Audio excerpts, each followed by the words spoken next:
ಅಲ್ಲ, ಯಾಕಂದ್ರೆ ಸದನ ಚೀಟಿ ಕೊಟ್ಟದ್ದು ಕಾಂಗ್ರೆಸ್ ನಾಯಕರುಗಳೇನು ನನಗದು ಗೊತ್ತಿಲ್ಲ. ಯಾರು ಚೀಟಿ ಕೊಟ್ಟಿದ್ದಾರೆ, ಯಾರು ಕೊಟ್ಟಿದ್ದಾರೆ ಗೊತ್ತಿಲ್ಲ. ನನಗೆ ಗೊತ್ತಿರೋದು ಸದನದಲ್ಲಿ ನಮ್ಮ ನಾಯಕರುಗಳು ಏನು ಅಧಿಕೃತವಾಗಿ ಮಾತನಾಡಿದ್ದಾರೆ ಅಂತ ಮಾತ್ರ, ಅದ್ರ ಬಗ್ಗೆ ಮಾತ್ರ ನಾನು ಹೇಳೋದು. ಫೋನ್ ಕದ್ದಾಲಿಕೆ ಆಗ್ತಾ ಇದೆ ಅನ್ನುವಂಥದ್ದು ಮತ್ತೊಂದು ಫೋನ್ ಕದ್ದಾಲಿಕೆ ಮಾಡ್ತಿದೆ ಅಂತ ಯಾರು ಹೇಳಿದ್ದಾರೆ? ಅಶೋಕ್ ಅವರು ಹೇಳ್ತಾರೆ, ಕುಮಾರಸ್ವಾಮಿ ಅವರು ಮುಖ್ಯಮಂತ್ರಿಗಳಾಗಿದ್ದಾಗಲೂ ಕೂಡ ಇದೇ ಆರೋಪ ಬಂದಿತ್ತು. ಕುಮಾರಸ್ವಾಮಿ ಮುಖ್ಯಮಂತ್ರಿಗಳಾಗಿದ್ದಾಗ ಪೊಲೀಸ್ ಇಲಾಖೆಯಲ್ಲಿ ಯಾರೋ DGP ಆಗಿದ್ದಂಥವ್ರು ಮೇಲೆ ಆರೋಪ ಬಂದಿತ್ತು. ಸೊ ಪ್ರತಿ ಸರ್ಕಾರ ಇದ್ದಾಗಲೂ ಈ ರೀತಿ ಆರೋಪ ಮಾಡ್ತಿರ್ತಾರೆ. ಬಟ್ ಅದು ಇಷ್ಟು ನಿಜ ಸುಳ್ಳು ಅಂತ ತನಿಖೆ ಮಾಡಿದ್ರೆ ಒಂದು ಮಾತು ಗೊತ್ತಾಗುತ್ತೆ.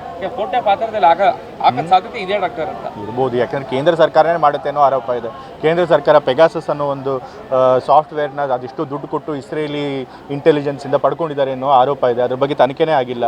ಕೇಂದ್ರ ಸರ್ಕಾರದವರು ಇಡೀ ದೇಶದಲ್ಲಿರೋ ನಾಯಕಗಳ ಮೇಲೆ ಈ ರೀತಿ ಕದ್ದಾಲಿಕೆ ಮಾಡ್ತಾರೆ ಅನ್ನೋ ಆರೋಪ ಇದೆ. ಅದ್ರ ಬಗ್ಗೆ ಏನು ಮಾಡಿದ್ದಾರೆ ಇವರು BJP ಅವರು?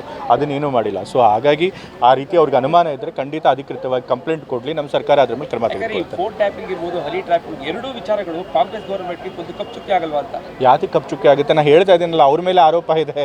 ಆರೋಪ ಇರೋದೇನು ಅದೇ ಸಾಬೀತಾಗಿದೆ. ಅವ್ರು ಹೋಗಿ ಯಾರು ಸಂತ್ರಸ್ತ ಶಾಸಕರಿದ್ದಾರೆ ಅವ್ರು ಹೋಗಿ ಮೀಡಿಯಾದವ್ರ ಮೇಲೆ ಇಂಜೆಕ್ಷನ್ ತೊಗೊಂಬಂದಿದ್ದಾರೆ, ಮಾಜಿ ಮುಖ್ಯಮಂತ್ರಿಯವರು ಸೇರಿದಾಗೆ. ಮತ್ತು ಅವ್ರ ಪಕ್ಷದವ್ರದ್ದೆಲ್ಲ ವೀಡಿಯೋ ಮಾಡಿರೋದು ಅವ್ರದೇ ಪಕ್ಷದವರು ಅನ್ನೋದು ಎಲ್ಲರಿಗೂ ಗೊತ್ತಿದೆ. ಸೊ ಅವ್ರ ಪಕ್ಷದಲ್ಲೇ ಆ ರೀತಿ ಇಟ್ಕೊಂಡು ನಮ್ಮ ಪಕ್ಷದ ಬಗ್ಗೆ ಯಾಕೆ ಅವ್ರು ಮಾತನಾಡ್ತಾರೆ ಅಂತ